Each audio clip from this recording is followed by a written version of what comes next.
கர்த்தராகிய இயேசு கிறிஸ்துவின் நாமத்திற்கு மகிமை உண்டாவதாக. கர்த்தருக்குள் பிரியமானவர்களே, இந்த நாளுக்கான சிந்தனை பகுதியை நாம் கொஞ்சம் நேரம் எடுத்து சிந்திச்சு பார்க்கலாம். நோயற்ற வாழ்வே குறைவற்ற செல்வோன்னு பொதுவாக சொல்கிறது உண்டு. எந்த நோயுமே இல்லாமல் இருக்கக்கூடிய நபர்களை இந்த காலங்களில் பார்க்குறது ரொம்பவே அரிதாக இருக்குது. வியாதி பிரச்சனைகளை விட பொருளாதார பிரச்சனைகளை சிக்கி தவிக்கிறவங்க இன்னும் அதிகம் பேர். கடனே இல்லாமல் இருக்கக்கூடிய குடும்பங்கள் ரொம்ப குறைவு. கடன் பிரச்சனையால் தற்கொலை செஞ்சு கொள்கிறவங்களும் ஏராளம் பேர். இன்றைக்கி கிறிஸ்துவக்கிட்ட வரக்கூடிய பெரும்பாலான மக்கள் தங்களுடைய அன்றாட பிரச்சனையிலிருந்து விடுதலையை எதிர்பார்த்து தான் வர்றாங்கன்னா அது மிக இல்லை. என்னுடைய ஊழிய பயணத்தில் இப்படி தேடி வர்றவங்கள தான் அதிகமாக நான் பார்த்துருக்குறேன். இயேசு கிறிஸ்துவை தேடி வர்றவங்க வியாதி, கடன், பொருளாதார பிரச்சனையை தான் பெருசாக நினச்சிட்ருக்குறாங்க. தங்களுடைய வியாதி இல்லை கடன் தீர்ந்துருச்சுன்னா எல்லா பிரச்சனைகளும் சரியாயிடும்னு நினைக்கிறாங்க. ஆனால் உண்மை அது இல்லை. ஒரு நோய் தீர்ந்தா இன்னொரு நோய் கண்டிப்பாக வரும். ஒரு பிரச்சனை போனால் இன்னொரு பிரச்சனை வரும். இதுக்கெல்லாம் அடிப்படை எதுன்னு நம்ம கண்டுபிடிச்சி அதை களையிறது தான் சால சிறந்தது. பிரச்சனைகளுடைய ஆரம்பம் எது? எதை சரி செஞ்சால் எல்லாம் சரியாகுன்றதை நாம் இன்னைக்கு நேரம் எடுத்து சிந்திப்போம். அவன் ஒரு பெரிய நாட்டுடைய மன்னன். நாட்டுடைய எல்லைகளை விஸ்தரிக்க தொடர்ந்து போர் புரிஞ்சிக்கிட்டு இருப்பான். ஒரு நாள் நைட்டு தொலை தேசத்தில் ஒரு இராணுவ பாசறையில் தங்கியிருந்த மன்னனுடைய காதில் ஒரு பூச்சி நுழைஞ்சிருச்சு. திடுக்குன்னு எழுந்திருச்சான். காதில் இருந்த பூச்சியை எடுக்க மன்னனை சேர்ந்தவங்க படாத பாடுபட்டாங்க. அவங்க முயற்சி எதுவுமே பலிக்கலை. ராஜா வைத்தியர்கிட்ட பிரச்சனையை சொன்னான். அவரும் எவ்வளவோ பாடுபட்டார். தொலைதூரத்தில் இருந்து மூலிகைகள்லாம் வரவழைக்கப்பட்டுச்சு. எதுக்குமே பலன் இல்லை. மன்னனுடைய பிரச்சனையை தீர்த்து வைக்கிறவங்களுக்கு பிரம்மாண்டமான பரிசுகள் அறிவிக்கப்பட்டுச்சு. எங்கிருந்து எல்லாமோ வைத்தியர்கள் வந்தாங்க. யாராலையும் அந்த பூச்சியை வெளியே எடுக்கவே முடியல. மன்னனுடைய காதுக்குள்ளே அந்த பூச்சி அங்கும் இங்குமா பறந்துட்டு இருந்ததுனால அவனால் தூங்கவும் முடியல. உணவும் குறைஞ்சி போச்சு. மன்னன் பொலிவு இழந்து போனான். ராஜகம்பீரமாக உலா வந்துட்டு இருந்தவன் இப்போ பஞ்சத்தில் அடிப்பட்டவனை போல காணப்பட்டான். எந்த நேரமும் படுக்கையிலேயே இருந்தான். தன்னுடைய முடிவு நெருங்கிடுச்சுன்றதை உணர்ந்தான்.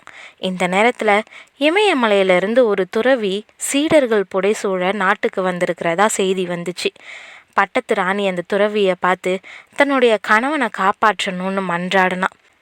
அன்னைக்கு சாயந்தரம் அரசனையும் அரசியையும் தனியாக சந்தித்து பேசினார். இது ரொம்ப அபூர்வ வகை பூச்சி அரசே. நம்ம பக்கத்து மூலிகைகளுக்கு இது கட்டுப்படவே படாது. இங்கேருந்து வெகு தூரத்தில் இருக்கக்கூடிய ஒரு காட்டில் விளையக்கூடிய அபூர்வமான ஒரு மூலிகைக்கு தான் இந்த பூச்சி கட்டுப்படும். இன்றைக்கே என் சீடர்களை நான் அனுப்புகிறேன். எப்படியும் 1 மாத காலத்துக்குள்ளே அவங்க திரும்பி வந்துடுவாங்க. அதுக்கப்புறம் உங்கள் பிரச்சனை முற்றிலுமாக தீர்ந்துடும்னு விளக்கி சொல்லி தன்னுடைய சீடர்களில் சிறந்தவங்க 2 பேரை அனுப்பி வச்சாரு துறவி. 3 வாரங்களில் சீடர்கள் மூலிகையோட வந்தாங்க. அது ராஜ மூலிகைன்றதுனால அதை வச்சு ஒரு நாள் முழுச ஜபம் செய்யணும் அப்படின்னு சொல்லி துறவி சொன்னார்.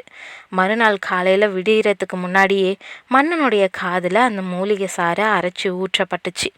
அடுத்த சில நொடிகளில் செத்த பூச்சி வெளியில் வந்து விழுந்துச்சு. மன்னன்கிட்ட அந்த பூச்சியை காட்டினாரு துறவி. துறவியுடைய கால்களில் விழுந்து வணங்கினான் மன்னன். இப்போ மன்னன் தூங்கினான்.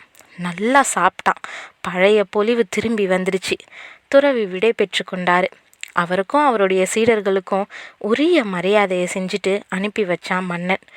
அவங்க நாட்டு எல்லையை தாண்டியதுமே துறவியுடைய சீடர்களில் ஒருத்தன் கேட்டான், குருவே, அந்த அற்புதமான மூலிகை பற்றி கொஞ்சம் சொல்லுங்களேன்ட்டு. இன்னொரு சீடனுடைய கேள்வி வேற விதமாக இருந்துச்சு.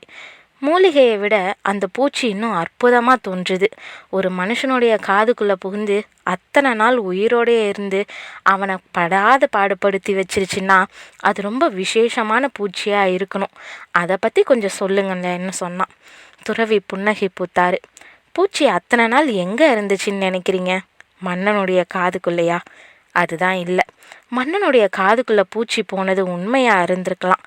கொஞ்ச நேரத்திலேயே அது செத்துருக்கலாம். இல்லை வெளியே வந்திருக்கும். அந்த சின்ன நேரத்தில் அது மன்னனுடைய செவிகளுக்குள்ள ஒரு குறுகுறுப்பு உணர்வை ஏற்படுத்திருச்சு. அது மன்னனுடைய மனதில் ஆழமாக பதிந்துருச்சு. அந்த பூச்சி காதுக்குள்ளே உயிரோடு இருக்கிறதா மன்னன் நினச்சிக்கிட்டான். குருதேவா, அதை விலக்கி சொல்லி மன்னனை குணப்படுத்தியிருக்கலாமேன்னு ஒருத்தவன் கேட்டான். மனோவியாதியை அப்படி ஈஸியாக குணப்படுத்திட முடியாது மகனே. பிரச்சனை தீவிரமானதுன்னு மன்னன் நினச்சிக்கிட்டான். அதனால தான் நானும் சிகிச்சை தீவிரமானதுன்னு பாசாங்கு செஞ்சேன். தொலைதூரத்தில் இருந்து மூலிகை வரணும்னு சொல்லி பொய் சொன்னேன். அந்த மூலிகை நம்ம ஊரில் சாதாரணமாக விளையக்கூடிய தூதுவளை தான். அதை யாரும் கவனிக்காமல் பார்த்து அதுக்கப்புறம் ஒரு நாள் ஜெபம் செஞ்சு காலையில் இருட்டு நேரத்தில் மூலிகை சாற்றை மன்னனுடைய காதில் விட்டு ஏற்கனவே பிடிச்சு வச்சிருந்த ஒரு செத்த பூச்சியை காட்டினேன். மன்னனும் நம்பிட்டான்.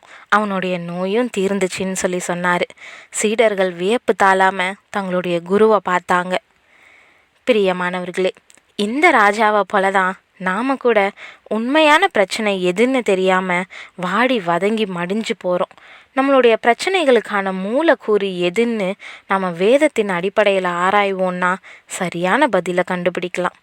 ஆமாங்க, வேதம் சொல்லுது, இன்றைக்கி நமக்கு இருக்கக்கூடிய எல்லா பிரச்சனைக்கு காரணம் நம்மளுடைய பாவம்தான். ஆனால் நாம் அதை அறியாமல் வியாதி தான் பிரச்சனை, பணம் தான் பிரச்சனைன்னு நினச்சிக்கிறோம். பாவம்ன்ற பிரச்சனையை தீர்க்காம எந்த பிரச்சனையும் தீராது. அதுவும் அடுத்தவங்க செய்யக்கூடிய பாவம் சரியாயிடுச்சுன்னா எல்லாம் சரியாயிடும்னு நினைக்கக்கூடாது. நம்மளுடைய பெரும்பாலான பிரச்சனைகளுக்கு நம்மளுடைய சொந்த பாவம்தான் காரணம். அதை சரி செய்ய ஒருத்தரால் மட்டும்தான் முடியும். ஆமாங்க, அவருக்கு இயேசு என்று பெயரிடுவாயாக. ஏனெனில் அவர் தமது ஜனங்களின் பாவங்களை நீக்கி அவர்களை ரட்சிப்பார்னு மத்தேயு 1:21 சொல்லுது. இயேசு வியாதியிலிருந்து ரட்சிப்பார், இல்லை கடன்லேருந்து ரட்சிப்பார்னு சொல்லாமல் பாவத்திலிருந்து ரட்சிப்பார்னு சொல்லப்பட்டதை நம்ம கவனித்து பார்க்கணும். பாவத்தை அழிக்க அவரால் மட்டுமே முடியும். பாவத்தை சரி செய்ய எத்தனை வழிமுறைகளை மேற்கொண்டாலும் மனுஷனால் அது சரி செய்யவே முடியாது. ஆண்டவராகிய இயேசு கிறிஸ்துவக்கிட்ட தன்னை ஒப்பு கொடுக்குறவங்களுக்கு விடுதலை நிச்சயம் உண்டு. பாவத்தினுடைய சம்பளம் மரணம்தான். இந்த பாவத்தினால அவங்களுடைய வாழ்க்கை முழுசும் பயத்தினால நிறைஞ்சிருக்கிறவங்கள விடுதலையாக்க அவரால் மட்டுமே முடியும். ஏன்னா ஜீவ காலமெல்லாம் மரண பயத்தினாலே அடிமைத்தனத்துக்குள்ளானவர்கள் யாவரையும் விடுதலை பண்ணும்படிக்கும் அவர் மனிதனாய் வந்தார். அவரிடத்துல நம்மளை நாம் ஒப்பு கொடுப்போம், விடுதலை பெற்றுக்கொள்வோம், சந்தோஷமாக இருப்போம், சமாதானமாக இருப்போம். ஆமீன்.